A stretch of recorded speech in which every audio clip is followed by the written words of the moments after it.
Hola, mi nombre es Alejandro Luna Álvarez, soy licenciado en Historia, egresado de la Universidad de Guanajuato, soy sanmiguelense, he vivido, he visto crecer San Miguel, he visto desarrollarlo, he visto transformar San Miguel.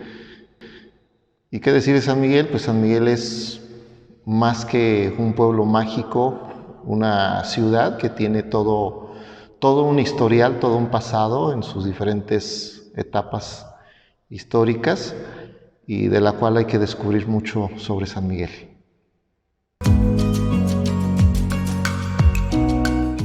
El hecho de estudiar la carrera de historia tiene que ver con lo que yo viví en casa, en el contexto de la familia, de mis abuelos que influyeron a través de la lectura para leer cualquier documento. Posteriormente mi padre, don Félix Luna, del cual también influye mucho al empezar a documentarse, empezar a leer. Él no fue historiador de formación, él más bien un historiador nato que se formó a través de su tiempo. Y a raíz de ello creo que fue el ejemplo para que yo siguiera la carrera ya profesionalmente de historia y empaparme en ese mundo fascinante de lo que es la historia, pero ver la historia desde otra perspectiva, ¿no? Ver la historia desde nuestro presente y descubrir por qué hemos llegado hasta este punto de evolución, y principalmente en nuestra ciudad, entender lo que es hoy mi ciudad por medio de ese pasado y tratar de comprender hacia dónde va mi ciudad en un futuro no muy lejano, y puedo entender la transformación que tiene de manera tan drástica la ciudad y entender que nuestra historia de San Miguel poco a poco se ha ido perdiendo por estos cambios tan drásticos que está sufriendo nuestra ciudad en cuestiones del crecimiento de la mancha urbana, de los factores de la globalización, por ejemplo, el que venga tanta población. No estoy en contra de que no vengan, no, sino por el contrario, eso es bueno, pero ¿cuál es el efecto, cuál es el daño que se genera con la venida de gente que no viene a entender la cultura local, sino más bien viene a incorporar nuevos elementos culturales? Es decir, aquí tiene que ver con estudios antropológicos, con análisis de ver la transformación, y no únicamente una transformación física, como lo acabo de mencionar, sino una transformación cultural, una transformación lingüística, una transformación de ideologías por tantas ideologías, filosofías de vida, religiones, etcétera, vienen a incorporarse, pero que de alguna manera también vienen a opacar o vienen a dañar lo propio de nuestro San Miguel, que lo hemos visto crecer, pero que también lo estamos viendo transformarse y generar ciertos daños. Creo que como sanmiguelense me toca esta parte de ir generando esta crítica, este análisis sobre lo que ha sido el evolucionar de nuestra ciudad en los últimos 20 años, básicamente 20 años en los cuales la transformación ha sido muy drástica, muy acelerada, y en los cuales a veces se obedecen más a intereses personales, intereses de grupo, sin ver el interés colectivo del beneficio de la población. Tristemente esto ha venido a dañar mucho la parte de la historia, la parte de las costumbres, la parte de su propia identidad. En fin, creo que es hablar de cuestiones de política y en los cuales duele reconocer esta parte de la transformación, pero es importante hacer énfasis en que hay que asumir una responsabilidad y entrar en este reto que toca para nosotros como sanmiguelenses, el hacer un frente común de defensa contra esa transformación, ¿no? Tal vez no hacer un movimiento drástico porque es algo fuerte, pero sí generar conciencia entre la población oriunda sanmiguelense, generando conciencia sobre la población que ha venido a incorporarse a nuestra ciudad, haciéndoles conciencia de la importancia de lo que es San Miguel. Tristemente escucho yo comentarios de población que viene a vivir a San Miguel por ser un destino turístico, pero no lo ven así como un destino histórico, como un destino religioso, porque también tiene esta parte, y se nos está yendo ese San Miguel. Antes era también un San Miguel rico en cuestiones de artesanía, y ahora pues tristemente ya no lo es. Ahora nuestra artesanía ha sido opacada, la verdadera artesanía sanmiguelense ha sido opacada por otro tipo de elemento artístico artesanal proveniente de otros estados de la República, que también está bien, ¿no? El sol sale para todos, pero hay que cuidar los huevos de la gallina, que son los que te le dan la identidad a la población.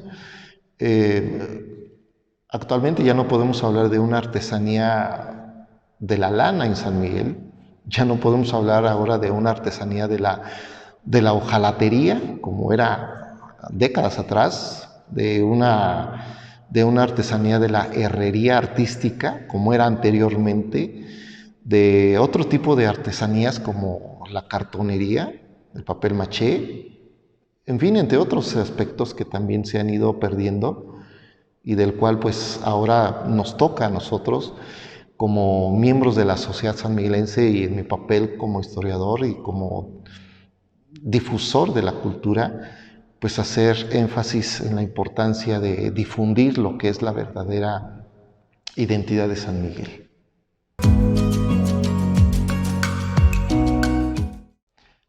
Hablar de la historia de San Miguel es tan enriquecedora.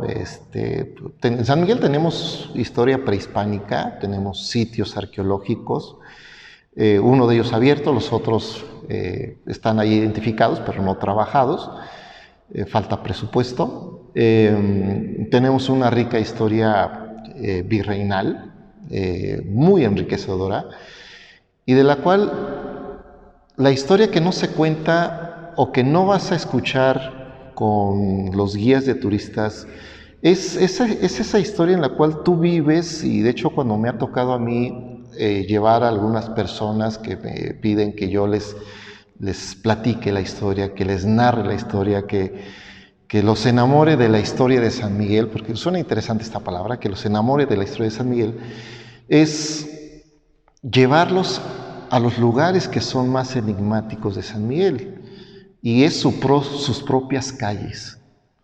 Y es donde les digo, observen esta calle, y la calle misma nos dice tanta historia. Por ejemplo, el empedrado nos está hablando de un gremio del siglo XVIII. Observa la cantera de los marcos, de los grandes portones, de las ventanas. Nos está hablando de un gremio de cantereros que tenía un santo patrono, que tenía un barrio. Nos está diciendo que San Miguel es rico en veta de cantera de diversos tipos de tonalidades. Eso nunca lo vas a escuchar con un guía de turista. Cuando tú escuchas el hablar de la cuestión de la herrería, cuando observas una puerta antigua del centro de una rica casona y empiezas a descubrir las características de la fisonomía, independientemente de la belleza artística que tienen estas casonas, y descubres que en la herrería, que le da belleza y fortaleza a estos grandes portones, descubres pequeños detalles minúsculos en la herrería que no cualquier persona lo ve. Y estamos más acostumbrados a ver la fisonomía de San Miguel por la belleza, por la parroquia, por el centro, por los tumbagones, esa es la parte que se ha comercializado. Pero hay que ver otras partes que también son interesantes de descubrir de esa historia que está ahí oculta en San Miguel y que tenemos que empezar a descubrirla.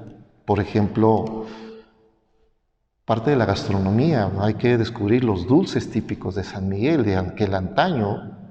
Por ejemplo, si San Miguel era muy rico para el siglo XVIII en muchas huertas y que esas huertas producían diversos tipos de frutas, manzanas, guayabas, en fin, ¿qué hacían con tanta fruta? Pues dulces, jarabes, licores. Ahí encontramos ya un elemento histórico importante de la gastronomía de San Miguel, claro, los dulces típicos, que se ha perdido tristemente. Pero hay un precedente histórico ahí. De hecho, para 1777, Juan Benito Díaz de Gamarra, en su descripción de la villa de San Miguel el Grande, hace una descripción tan detallada sobre la flora, la fauna, y describe todos los tipos de plantas y árboles frutales que tiene la villa en San Miguel para ese entonces, y de lo cual nos da a entender que había una producción de frutas con las cuales se distribuía, pero también se producían ciertos artículos o ciertos productos de dulce que eran distribuidos dentro de la misma población. Entonces podemos hablar ya de un elemento gastronómico interesante. Como de igual forma lo podemos ver con los famosos tacos de tripas, ¿no? No el clásico taquero de la esquina, no. Hay que hablar de las personas que se dedican a vender los tacos de tripas, las tripitas. Y déjame decirte el por qué. Porque si San Miguel de Allende en el siglo XVI, su primera fundación fue llamada San Miguel de los Chichimecas y posteriormente también fue llamado San Miguel de los Casqueros. El término casquero fue un término español en el cual el casquete del animal, la parte interior, era el desecho, las vísceras, las tripas, de lo cual el español no lo va a consumir. Consume la carne, consume la piel. Y en San Miguel fue muy común en el siglo XVI que la producción ganadera se extendiera muy rápido. Y para ello se preparaba la piel, se preparaba la carne, se empaquetaba, se ensalaba y se enviaba a los centros mineros para su consumo. Pero ¿qué pasaba con las vísceras, con el casquete? Toda esa parte se desperdiciaba y los españoles entonces se los dejan a los indígenas de esta región para que se alimentaran. Entonces ahí el término San Miguel de los Casqueros. Y el indígena empezó a consumir las vísceras del animal. Podemos entender que eso forma parte de un legado histórico, ¿por qué no? Ahí está y sigue hasta nuestros días, ¿no? ¿Ves la parte de que San Miguel tiene otra forma de conocerlo? Cuando tú recorres esas calles del centro de San Miguel, tienes que descubrir tantas cosas. Ahorita mencionaba la piedra. ¿Por qué no hablar también de las lajas, las losas? Porque eso te da historia. Qué triste que, sí, qué triste que cuando llega una autoridad y quita o bachea, quitan todas las lápidas y no las vuelven a poner. Entonces se está perdiendo la historia ahí. Claro que sí se pierde. Cuando quitan parte de la cantera y ponen otros diseños o con otros materiales, pues están alterando la parte de la historia de San Miguel. Y si somos todavía mucho más sensibles con la parte antropológica, cuando la autoridad empieza, que ojalá y no sea así, empieza a ser un poco más restrictivo con elementos festivos, usos y costumbres de la población, está dañando, está generando un daño sobre la sensibilidad de su población y le afectaría mucho, ¿no? En parte mi labor ha sido esto también de generar conciencia sobre la autoridad y decir cómo debe de hacerse, sin afectar los intereses de los grupos originarios, que son los que deben de tener todo el respeto y nuestra admiración, pero sobre todo nuestro reconocimiento, porque El San Miguel no son los que han venido a poblar San Miguel. San Miguel son la gente que ha estado ahí desde muchas décadas atrás, de las familias de antaño, y que siguen estando ahí con un pequeño negocio, que ese negocio lo ha heredado de su padre, de su abuelo, y que ha estado ahí el negocio. Esos son los sanmiguelenses. Entonces, aquí viene una pregunta interesante que yo me hago. Entonces, ¿qué es San Miguel hasta estos días? Simplemente mi respuesta sería un San Miguel que lo han globalizado, pero un San Miguel que ha venido a sufrir un daño, sí, que obviamente lo han visto como un negocio, pero un negocio que ha venido a mermar en parte a San Miguel. Un San Miguel que se ha mutilado, un San Miguel que se ha transformado, un San Miguel que se ha vendido.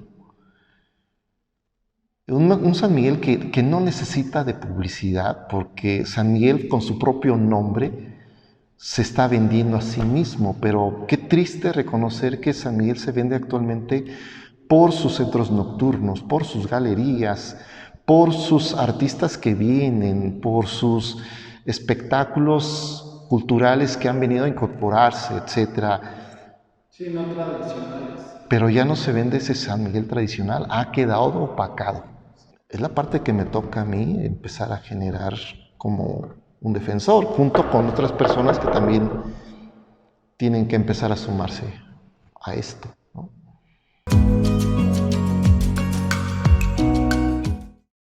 ¿Qué caracteriza la historia de San Miguel? Lo caracteriza todo, desde su parte arquitectónica, desde la parte gastronómica, desde la parte artesanal, pero donde voy a hablar más va a ser sobre la historia de sus usos y costumbres, sus tradiciones. Y déjame decirte que San Miguel tiene un calendario festivo durante todo el año, que eso es lo que lo hace ser diferente con relación a otros municipios del estado de Guanajuato, con relación a otros estados de la República de la República Mexicana. Podríamos decir que San Miguel es fiestero por herencia, por historia, y dentro de estas historias de San Miguel, de fiestas y tradiciones, yo me atrevería a decir que San Miguel tiene tradiciones de origen indígena y tradiciones de origen español. Tenemos de las dos. Que se entremezclan, sí, pero se respetan entre ambas. Y podemos identificar cuáles son aquellas festividades de origen indígena que pesan mucho en San Miguel. Bueno, tenemos, por ejemplo, la festividad del Señor de la Conquista. Una. Tenemos festividades del 3 de mayo, la Santa Cruz.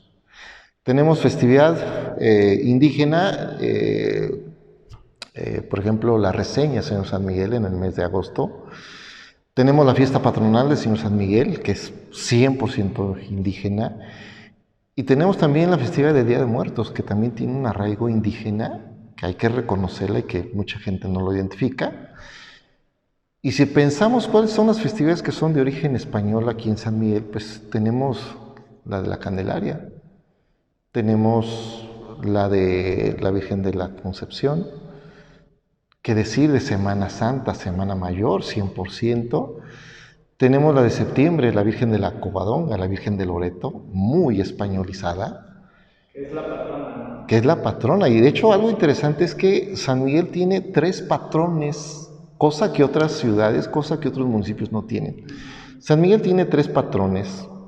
Señor San Miguel, ¿sí? San José, Señor San José, y la Virgen de Loreto como patrona. Y dirán, bueno, ¿y por qué es San José? Simple, porque en el siglo XVIII San Miguel, y vuelvo otra vez al siglo XVIII, porque el siglo XVIII en San Miguel es la época de oro de San Miguel, su esplendor, su grandeza en todos los sentidos. Y en el siglo XVIII había mucha agua, mucha lluvia, que esa lluvia era de tempestad, de truenos, etc. Y la gente de aquel entonces tenía miedo de estas lluvias torrenciales, de de estos truenos, relámpagos. Y la misma gente de aquel entonces encomendó la villa de San Miguel el Grande a Señor San José como protector de la villa ante las tempestades, cosa curiosa. Y obviamente cuando viene don Manuel Tomás de la Canal, pues trae la Virgen de Loreto y también la imponen como patrona, protectora de la villa de españoles de San Miguel. ¿Eso lo hace único? ¿Lo hace atractivo? Pues sí. Y entonces entiendes que San Miguel tiene fiestas durante todo ese año y le da todavía ese valor más. Y de ahí tú entiendes por qué viene tanto turista para los días de fiestas que son de otros municipios, que son de otros estados, porque lo que ven aquí en San Miguel no necesariamente lo encuentran en sus ciudades de origen. Pero es más turismo como europeo, ¿no? El turismo, que es hablar de un punto muy interesante, porque el turismo ya se ha diferenciado. Primeramente empezamos con un turismo anglosajón, turismo estadounidense en los años, desde los años 50, años 60, de cuando se abrió Bellas Artes, el Instituto Allende como academias de arte. Desde ahí empieza con Don Cosío del Pomar, etcétera. Empieza a venir un turismo, pero un turismo culto, un turismo de artistas, un turismo de poder económico que viene a contribuir con San Miguel, pero no viene a dañar, no viene a alterar a ese San Miguel. Claro, sino viene a aportar, ¿no? Lo vemos ahí con Stirling Dickinson, la labor que hizo tan importante, entre otros, ¿no? Para en fin, para no estar mencionando o faltar alguno de ellos. Hay tantos. Pero si vemos actualmente el tipo de turismo que nos llega actualmente, es un turismo muy complejo, yo lo veo así, un turismo que ya no es un turismo necesariamente internacional, ahora ya lo vemos un turismo nacional que ha venido a arraigarse, un turismo que viene del Estado de México con otro nivel socioeconómico, con otro nivel sociocultural, con otro tipo de intereses, sí, ciertamente, y entiendo ese fenómeno porque vienen huyendo temblores en la Ciudad de México, tienen que salir.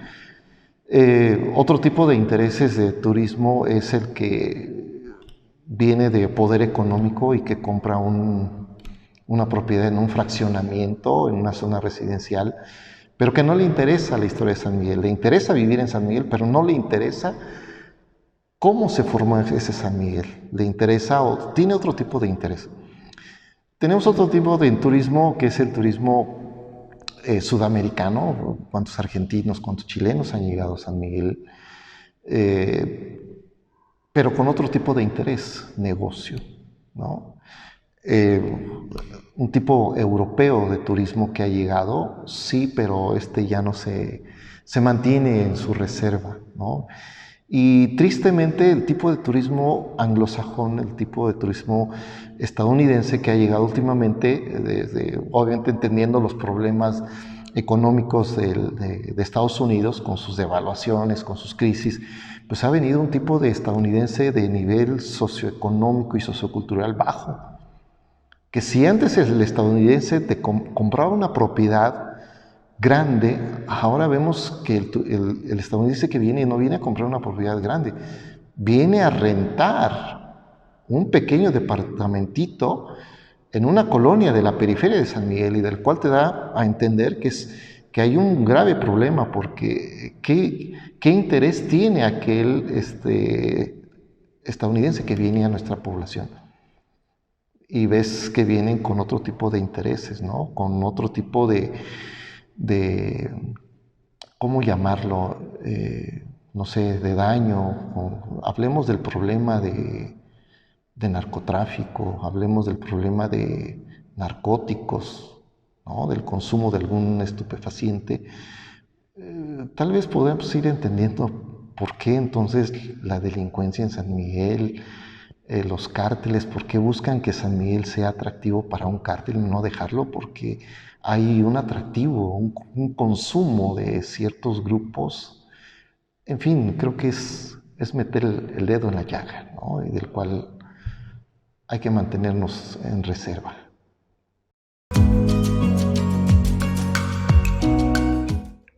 Alguna vez alguien me dijo, te vas a morir de hambre. ¿Chamba de historiador? Créeme que en San Miguel hay mucho trabajo para un historiador, mucha. Es un centro histórico, es una ciudad histórica, hay mucho que trabajar en San Miguel.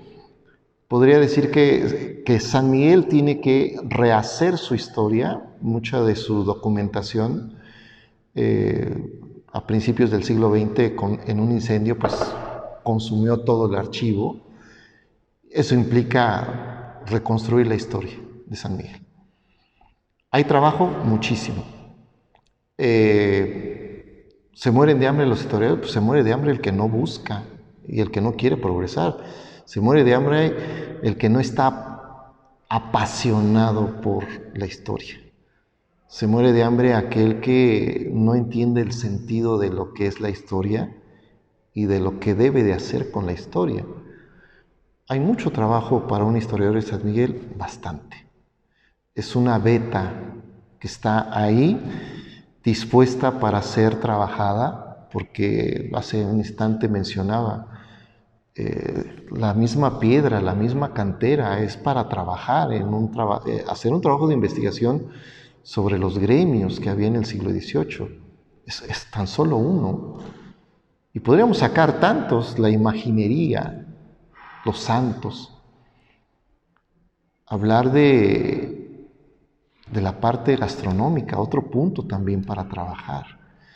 Dirás, faltará documentación. Pues, tristemente se perdió, pero hay que empezar a indagar en archivos, en Morelia, en archivos parroquiales, España, ¿por qué no?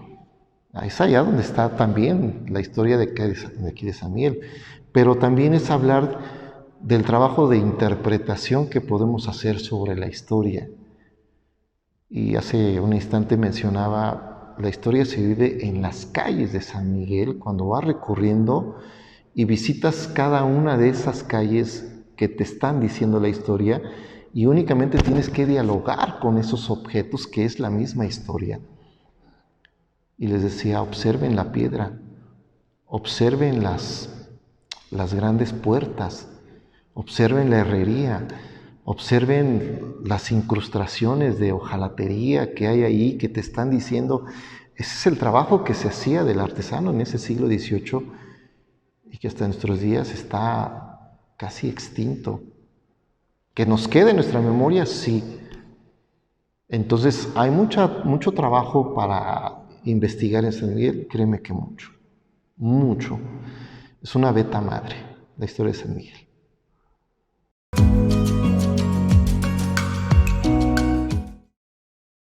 ¿Qué le va a pasar a San Miguel en lo sucesivo, en un futuro? Lo primero que diría, ya le está pasando a San Miguel. Lo vemos en una transformación física muy acelerada de su fisonomía, en su crecimiento urbano, que ha sido muy exagerado, y eso obviamente viene a impactar factores como la ecología, el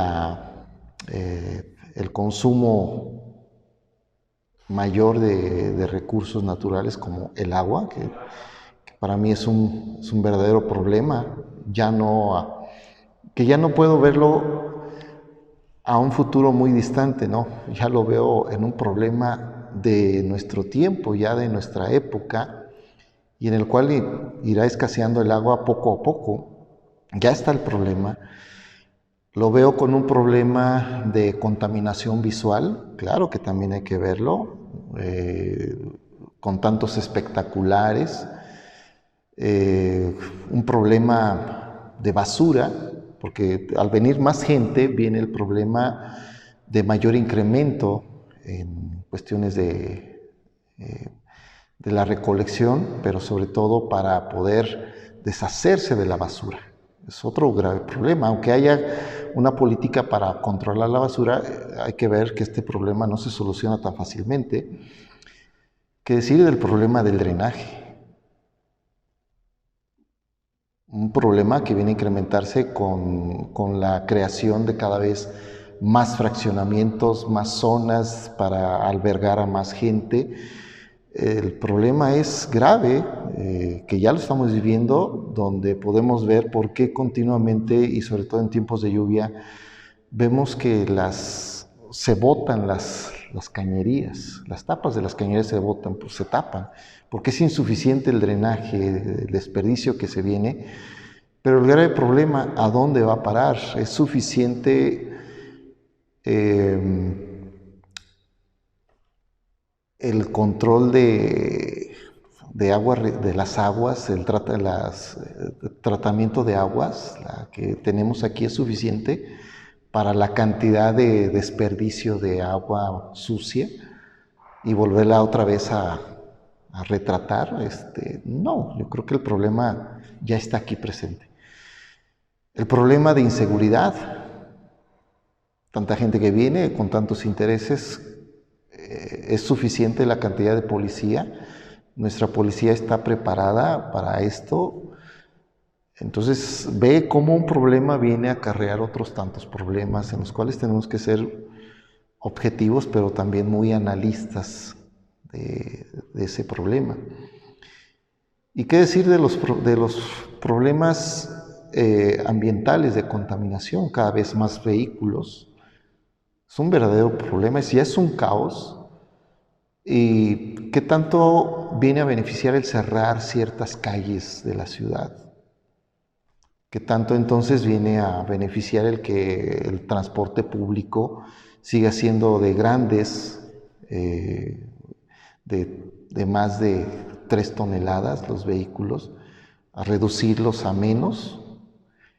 El problema del abastecimiento, de la alimentación de la población, en fin, hay que verlo ya como un problema global, ecología global, del cual hay que tomarlo en cuenta, ¿no? Entonces el problema no es a futuro, el problema es ya, que está aquí con nosotros, que ya está presente, y del cual soy honesto, soy consciente de que San Miguel vino a acelerar su crecimiento. Y con ello pues vino a incrementarse una serie de problemas que ya estamos vivenciando. Siendo más objetivo, ¿qué le depara a San Miguel más adelante?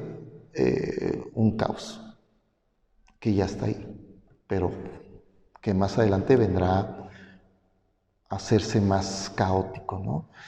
No es una visión pesimista, es una visión realista, y lo digo porque he visto cómo ha sido San Miguel, y muchos sanmiguelenses dirán, es cierto, el problema está ahí, que coinciden conmigo, porque han vivido en San Miguel, porque han nacido en San Miguel, porque se han enamorado de San Miguel, porque saben qué es San Miguel. ¿Cómo fue ese San Miguel setentero, ochentero, donde todavía era un San Miguel tranquilo? Ahora ya no es. Ahora es un San Miguel nocturno, ahora es un San Miguel de negocios, donde se opaca lo que antes era el verdadero San Miguel, ha venido a ser opacado, y eso es lo que viene a ser parte de ese daño del crecimiento acelerado de nuestra ciudad.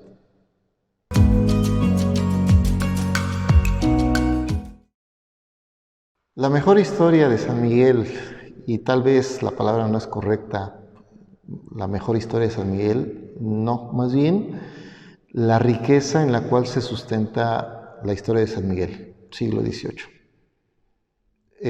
Una riqueza artística, una riqueza religiosa, una riqueza arquitectónica, una riqueza social de las grandes familias, una riqueza industrial, una riqueza artesanal, una riqueza en todo, y esto está argumentado, esto lo podríamos poner de manifiesto en un dado momento, por eso es que me atrevo a decirlo. Una historia rápida, efímera, yo creo que es esa historia en la cual hemos visto los sanmiguelenses que se nos van ciertas costumbres, ciertas tradiciones, de la noche a la mañana, por algunas circunstancias, por ejemplo, la Guerra de Independencia, que tantas celebraciones vinieron a opacar. las leyes de reforma, qué tanto daño vino a hacerle a elementos religiosos festivos que se realizaban en San Miguel, que ciertamente es un tema a discutir también y analizar, sobre todo hacer un análisis. La discusión nunca ha sido buena, más bien el análisis ha sido más propositivo, y entender cómo la sociedad se mantenía integrada a través de una organización ideológica, la religión conservadora, pero mantenía una identidad, y San Miguel tenía esa característica. Tal vez de ahí entender por qué San Miguel es religioso, por qué San Miguel es festivo en cuestiones de expresiones religiosas, porque hay que entender el fundamento de San Miguel desde su fundación, desde el siglo XVI, que se fortalece en el XVIII, indiscutiblemente, pero que para el XIX, con todo este tipo de problemas que van a ocurrir en el país, pues vienen a mermar, sobre todo con la pérdida de su gente que participa en los movimientos revolucionarios, que en las guerras de intervención que sufre nuestro país. Y el perder a esa gente en estos movimientos es perder la tradición, es ir perdiendo la costumbre, es ir perdiendo la riqueza histórica de San Miguel. Pero se va así rápido, ¿no? ¿Cuál es la historia más trágica de San Miguel? Lo estamos viviendo a través del crecimiento desmedido de nuestra ciudad. La violencia que vive en San Miguel, donde hemos pasado hasta cierto sentido de una violencia violenta, de una violencia a una violencia violenta, ¿no? Si se pueden entender el contexto en el que lo digo. Donde antes no estábamos acostumbrados a escuchar de la muerte, ahora nos tenemos que acostumbrar y ya nos familiarizamos continuamente con la muerte. Obviamente el mexicano tenemos esta característica por la herencia prehispánica de tener el concepto de la muerte muy arraigado en nosotros, sí, pero de respeto por la muerte, no del miedo a la muerte. Ahora tenemos miedo de salir, cuando antes no teníamos miedo de salir, cuando antes la gente acostumbraba a dejar sus puertas abiertas, sus portones abiertos, acostumbraban a poner el clásico hilito fuera de la puerta, y ahora lo quitamos, ahora ponemos alarmas, ahora ponemos alambradas, ahora ponemos perros. Entonces, eso es lo más horrendo que nos puede vivir, que nos puede pasar a los sanmiguelenses, vivir con miedo, vivir con inseguridad, claro. Aparte de la transformación física, yo creo que eso es lo que sería más objetivo de poder decir. Porque esa es la realidad que le toca vivir a nuestra ciudad y tenemos que ser conscientes de esa realidad, pero no espantarnos, sino de entender todos estos fenómenos sociales que están ocurriendo y de visualizar en qué momento estos fenómenos van a disminuir o van a desaparecer. Es todavía mucho más complejo tratar de comprender eso. No ser pesimista, no. Ser realista.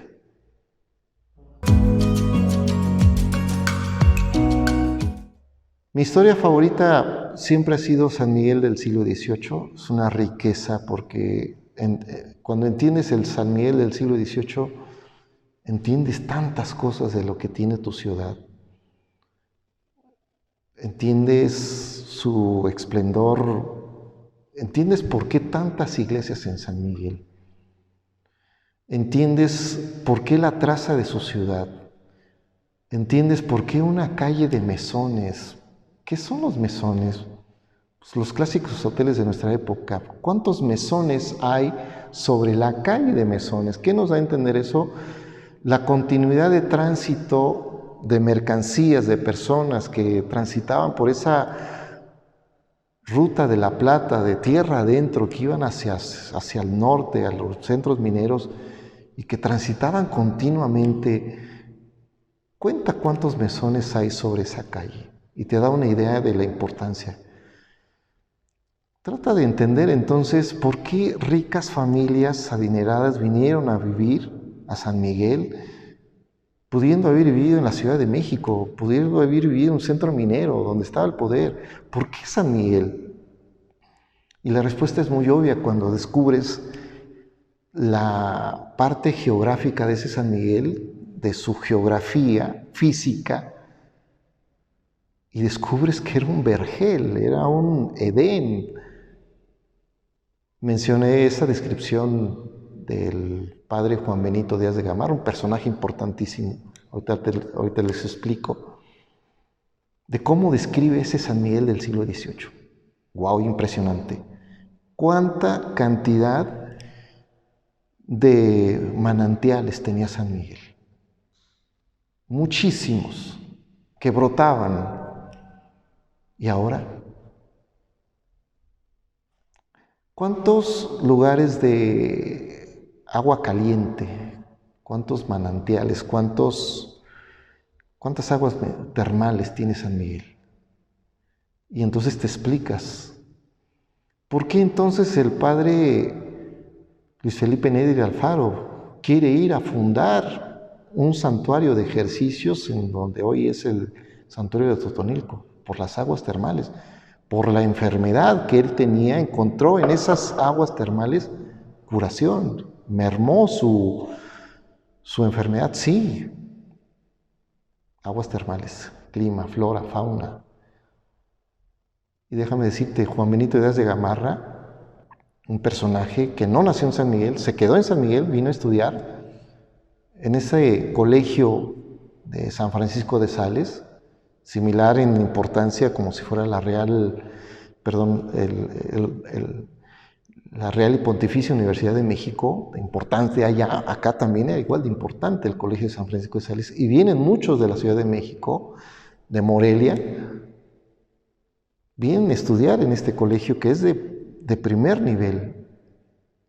Y entonces empiezas a descubrir, wow, San Miguel no era cualquier pueblo, era un pueblo importante, grande en sociedad, grandes familias, de apellidos renombrados, con poder económico, que había unidad entre las familias, alianzas matrimoniales entre las familias, pues sí. Los Allende, los Landetas, Lanzagorta, los Malos, Jáuregui, Sauto, en fin, tantos. Y a partir de ahí entiendes también la riqueza económica de la región a través de las ricas haciendas productoras, de las grandes estancias de ganado mayor, ganado menor que había en San Miguel. ¿Por qué en San Miguel tenemos una calle? De hecho, es un callejón de curtidores. ¿Qué son los curtidores? Aquellos hombres que se dedican a curtir la piel. ¿Por qué tenemos una calle de tenerías? ¿Qué es una tenería? Una tenería es un taller donde trabajan la piel. Entonces significa que en ese siglo XVIII San Miguel era importante en cuestiones de la producción de la piel y producía mucho.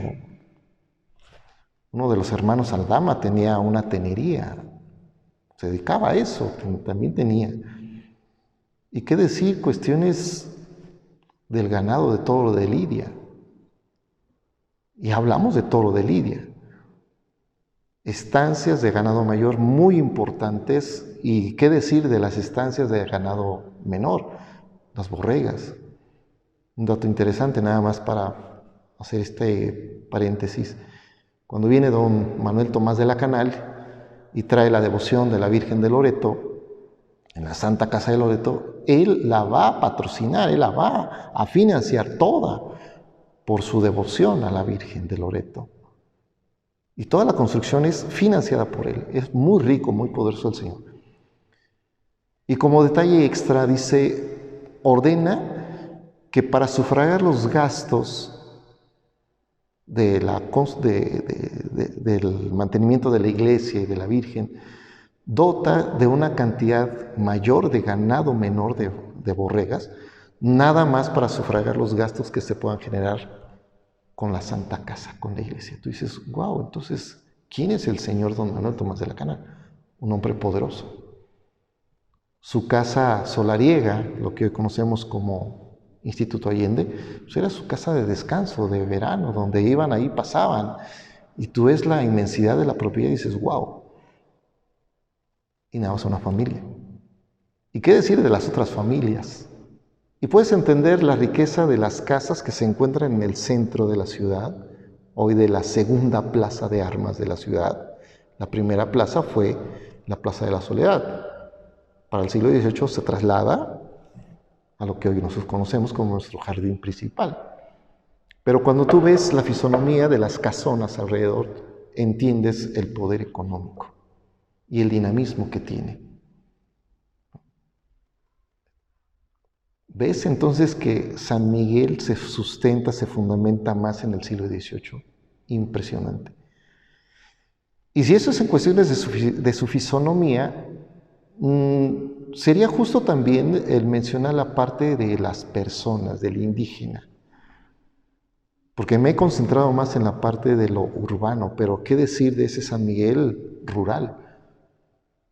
Al cual también hay que darle importancia y trascendencia, y encontramos múltiples comunidades indígenas de habla otomí, que hasta nuestros días siguen existiendo esos grupos, sí, pero que tristemente se está perdiendo el dialecto otomite.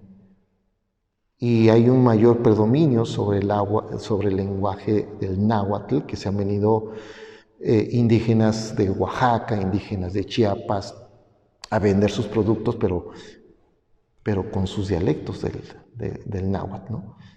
Entonces eso también viene a causar un daño, ¿no? Enriquece, sí, pero también viene a causar un problema. ¿Qué hacían esos grupos de indígenas de las riberas sobre todo la ribera del río Laja? Lo que hoy encontramos ya sobre la presa Ignacio Allende. Muchos grupos indígenas organizados, dedicados ¿a qué? A la actividad agrícola, sí, pero lo que nos interesa es reconocer qué hacían esos grupos en cuestiones de su vida, de su organización, de lo religioso, pues mantenían su identidad. Vemos sus capillas, lo que hoy nosotros conocemos como capillas de indios. Encontramos que eran los centros de reunión, de concentración de ellos, y en los cuales mantenían sus usos y costumbres, y de los cuales en San Miguel seguimos siendo parte de ellos. Siempre he dicho, para la fiesta de Señor San Miguel, los sanmiguelenses no hacemos la fiesta, son ellos los que vienen a hacer la fiesta a San Miguel, con sus ánimas, con sus cruceros, con sus danzas. Son ellos los que hacen la fiesta. El sanmiguelense simplemente nos convertimos en un espectador y observamos, pero no entendemos el significado de lo que ellos vienen a ofrendar. No entendemos el significado, la importancia de un ritual de la velación. No entendemos el significado del ritual de una danza, de sus movimientos, de sus pasos, de la lluvia también, o propiamente para la fertilidad de la agricultura, ¿no? Con el Señor de la Conquista, en fin. ¿Te das cuenta de qué es entender un San Miguel que está muy arraigado y del cual hay que empezar a desmenuzar poco a poco?